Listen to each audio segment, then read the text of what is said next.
আসসালামু আলাইকুম ওয়া রাহমাতুল্লাহি ওয়া বারাকাতুহু।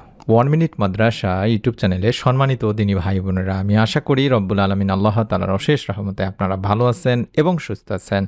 আলহামদুলিল্লাহ। আজ অত্যন্ত গুরুত্বপূর্ণ ছোট্ট একটি ভিডিও নিয়ে হাজির হয়েছি। আশা করছি এই ভিডিওটির আমলটি আপনারা অবশ্যই মনোযোগ দিয়ে করলে রব্বুল আলামিন ইনশাআল্লাহ পবিত্র জুমার দিনের ওসিলায় আসরের নামাজের পরে দোয়া কবুল হয়। এই সময়ে আমলের ওসিলায় হলেও আপনার পরিবার সংসার থেকে অভাব অনটন দূর করে দেবেন। মনের যত নেক আশাগুলো আছে সেগুলো ইনশাআল্লাহ পূরণ করে দেবেন। তাই অনুরোধ করছি অবশ্যই আমলটি একবার হলেও করবেন। এই উদ্দেশ্যে ভিডিওটুকু সম্পূর্ণ দেখুন। ইসলামে জুমাবার একটা মর্যাদাপূর্ণ দিন। এই প্রসঙ্গে রাসূলুল্লাহ সাল্লাল্লাহু আলাইহি ওয়াসাল্লাম বলেন, দিবস সমূহের মধ্যে জুমার দিনই শ্রেষ্ঠ এবং তা আল্লাহ তাআলার কাছে অধিক সম্মানিত। এটি ইবনে মাজার 1084 নম্বর একটি হাদিস। তাছাড়া হাদিসে আরও বর্ণিত হয়েছে, সূর্য উদিত হওয়ার দিনগুলোর মধ্যে জুমার দিন সর্বোত্তম। এই দিনে আদম আলাইহিস সালামকে সৃষ্টি করা হয়েছে, আবার এই দিনই তাকে জান্নাতে প্রবেশ করানো হয়েছে এবং এই দিনই তাকে জান্নাত থেকে বের করা হয়েছে। এটি সহিহ মুসলিম শরীফের সহিহ একটি হাদিস, 854 নম্বর। এবং হাদিস অনুযায়ী পবিত্র জুমার দিনের আসরের সময়টি খুবই গুরুত্বপূর্ণ দিনী ভাই বোনেরা, কারণ এই সময় মুমিনদের জন্য বিশেষ কিছু আমলের কথা বলা আছে হাদিসে। আর সেই আমলগুলোর মধ্যে আমরা দোয়া, জিকির, ইস্তেগফার করতে পারি এবং এছাড়াও আরেকটি আমলের কথা উল্লেখ করা হয়েছে, সেটি হলো বিশেষ নিয়মের দরুদ পাঠের কথা। অর্থাৎ পবিত্র জুমার দিনে আমরা অন্যান্য যত আমলই করি না কেন দরুদ শরীফ বেশি বেশি করে পড়তে হবে। তাছাড়া আসর থেকে শুরু করে মাগরিব পর্যন্ত এই সময়টাতে দোয়া কবুল হয়, এ বিষয়ে হাদিসে পাওয়া যায়। বলা হয়েছে জুমাবার একটা সময় আছে, সেই সময় দোয়া কবুলের কথা হাদিস শরীফে রয়েছে। আবু হুরায়রা রাদিয়াল্লাহু তাআলা আনহু বলেন, রাসূল সাল্লাল্লাহু আলাইহি ওয়াসাল্লাম বলেছেন, জুমার দিনে এমন একটি সময় আছে, সেই সময়টাই যদি কোনো মুসলিম নামাজ আদায়রত অবস্থায় থাকে এবং আল্লাহর কাছে কিছু চায়, আল্লাহ অবশ্যই তার সে চাহিদা বা দোয়া কবুল করবেন। এরপর রাসূল সাল্লাল্লাহু আলাইহি ওয়াসাল্লাম হাত দিয়ে ইশারা করে সেই সময়টির সংক্ষিপ্ততার ইঙ্গিত দিয়েছেন। সুবহানাল্লাহ। এটি বুখারী শরীফের 6400 নম্বর একটি সহিহ হাদিস। এবং আনাস ইবনে মালিক রাদিয়াল্লাহু তাআলা আনহু থেকে বর্ণিত আছে, জুমাবারে এমন একটি সময় আছে যেটাতে বান্দা আল্লাহ তাআলার কাছে কোনো দোয়া করলে আল্লাহ তাকে তা দিয়ে থাকেন। মুসান্নাফ 5588 নম্বর একটি হাদিস। তাছাড়া আমরা জানি জাবের ইবনে আব্দুল্লাহ রাদিয়াল্লাহু তাআলা আনহু থেকে বর্ণিত হাদিসে রাসূল সাল্লাল্লাহু আলাইহি ওয়াসাল্লাম বলেন, জুমার দিনের 12 ঘন্টার মধ্যে এমন একটি মুহূর্ত রয়েছে, যদি কোনো মুসলিম এই সময়ে আল্লাহ তাআলার কাছে কিছু প্রার্থনা করে তাহলে মহান ও সর্বশক্তিমান আল্লাহ তাকে তা দান করেন। আর এই মুহূর্তটি তোমরা আসরের শেষ সময়ে অনুসন্ধান করো। আবু দাউদ শরীফের 1048 নম্বর সহিহ একটি হাদিস। আমাদের সকলের জেনে রাখা জরুরি যে আসরের শেষ সময় বলতে সূর্য ডোবার সেই আগ মুহূর্ত পর্যন্তকে বোঝানো, অর্থাৎ আসর থেকে শুরু করে মাগরিবের আগ পর্যন্ত বা সূর্য ডোবার আগ পর্যন্ত এই সময়টিতে দোয়া কবুল হয়ে থাকে। এবং বিখ্যাত সিরাত গ্রন্থ জাদুল মাওয়াদেও এটি বলা হয়েছে, জুমার দিন আসরের নামাজ আদায়ের পরে দোয়া কবুল হয়। এটি জাদুল মাওয়াদের 2য় খণ্ডের 394 নম্বর একটি হাদিস। আমরা ইমাম আহমদ রহমতুল্লাহ আলাইহি আসরের পরে বিশেষভাবে দোয়া কবুলের কথা বলেছেন, সেটাও জানি। তিরমিজি শরীফের একটি হাদিসে, বিখ্যাত হাদিস গ্রন্থ তিরমিজি শরীফের 2য় খণ্ডের 360 নম্বর পৃষ্ঠা থেকে আমরা জানতে পারি। এবং উল্লেখিত নিয়ম কানুন ছাড়াও পবিত্র জুমার দিনে যেটা বললাম, বেশি বেশি করে দরুদ পাঠ করতে হবে, কারণ দরুদ পাঠের অনেক গুরুত্ব ফজিলত রয়েছে পবিত্র জুমার দিনে।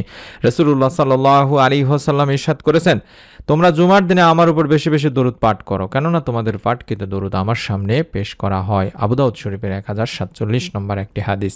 তাছাড়াও হাদিসে কুদসিতেও এসেছে, তোমরা জুমার দিনে বেশি বেশি দরুদ পড়ো, কারণ জিবরাইল আলাইহিস সালাম এইমাত্র আল্লাহ তাআলার বাণী নিয়ে হাজির হলেন এবং আল্লাহ তাআলা বলেছেন, পৃথিবীতে যখন কোনো মুসলমান আপনার উপর একবার দরুদ পাঠ করে, আমি তার উপর 10 বার রহমত নাজিল করি এবং আমার সব ফেরেশতা তার জন্য 10 বার ইস্তেগফার পর্যন্ত করে থাকে।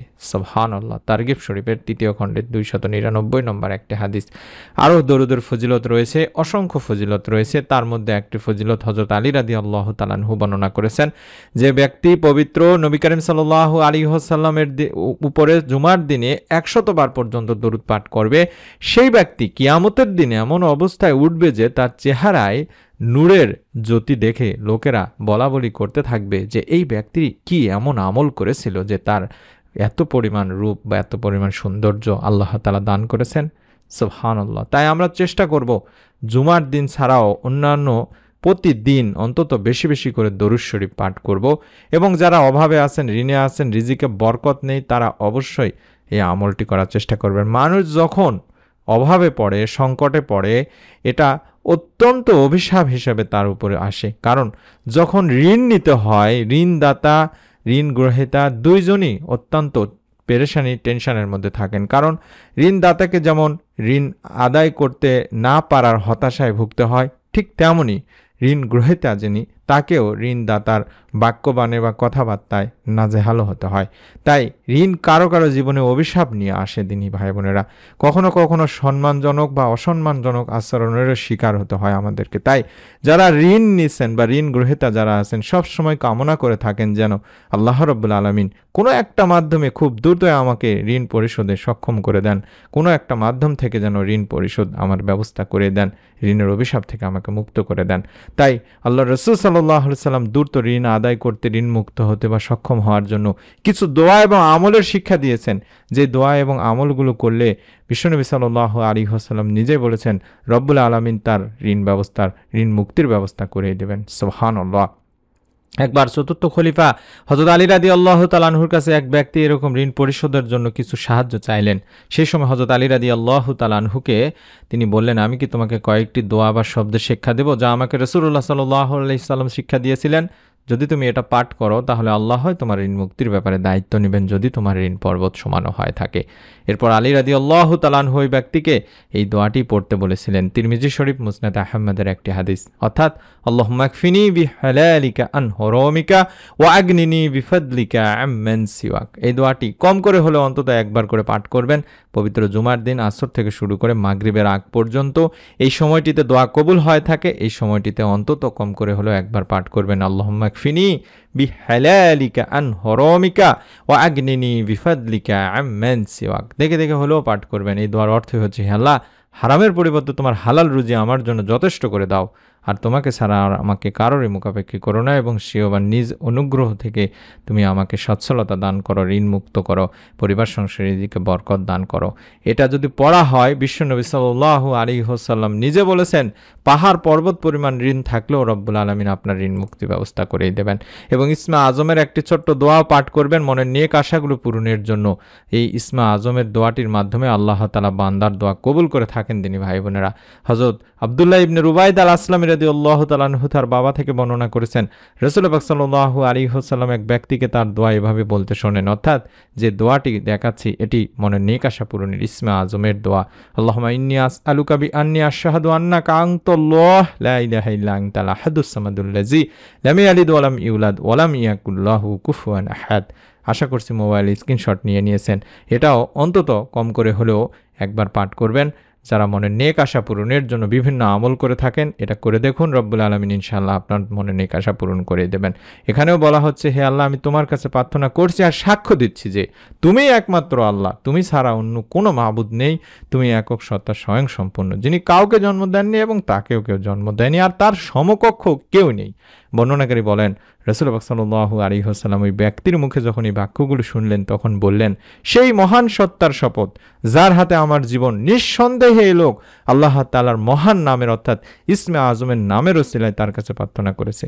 আর যে নামের ওসিলায় প্রার্থনা করা হলে, দোয়া করা হলে তিনি দোয়া কবুল করেন, এবং যে নামের ওসিলায় প্রার্থনা করলে বা কিছু চাইলে আল্লাহ তাআলা তাকে তা দান করেন। সুবহানাল্লাহ। তিরমিজি ইবনে মাজার একটি হাদিস। তাই দুনিয়ার তাবৎ হাদিস বিশারদ যারা আছেন তারা সকলেই এটিকে ইসমে আজমের নির্ভরযোগ্য এবং পরীক্ষিত ইসমে আজমের দোয়া হিসেবে ঘোষণা করেছেন। আমি আপনাদের কাছে অনুরোধ করব দিনী ভাই বোনেরা, আপনারা অবশ্যই এই ইসমা আজমটির মাধ্যমে আপনার মনের যত নেক ও কল্যাণকর আশা আকাঙ্ক্ষাগুলো আছে, হতে পারে আপনি ঋণের মধ্যে আছেন, হতে পারে আপনি অভাবে আছেন, হতে পারে আপনার নেক সন্তান প্রয়োজন, কিংবা অসুখে বিসুখে, কিংবা উত্তম জীবনসঙ্গী, কিংবা চাকরি বাকরি চান, সেগুলো বিষয়ে আল্লাহ তাআলার কাছে নেক যে কোনো বিষয়ে আপনারা এই দোয়ার মাধ্যমে, ইসমা আজমের দোয়ার মাধ্যমে চাইতে পারেন। রব্বুল আলামিন ইনশাআল্লাহ চাহে তো এই আমলের ওসিলায় মনের নেক আশা পূরণ করে দিবেন।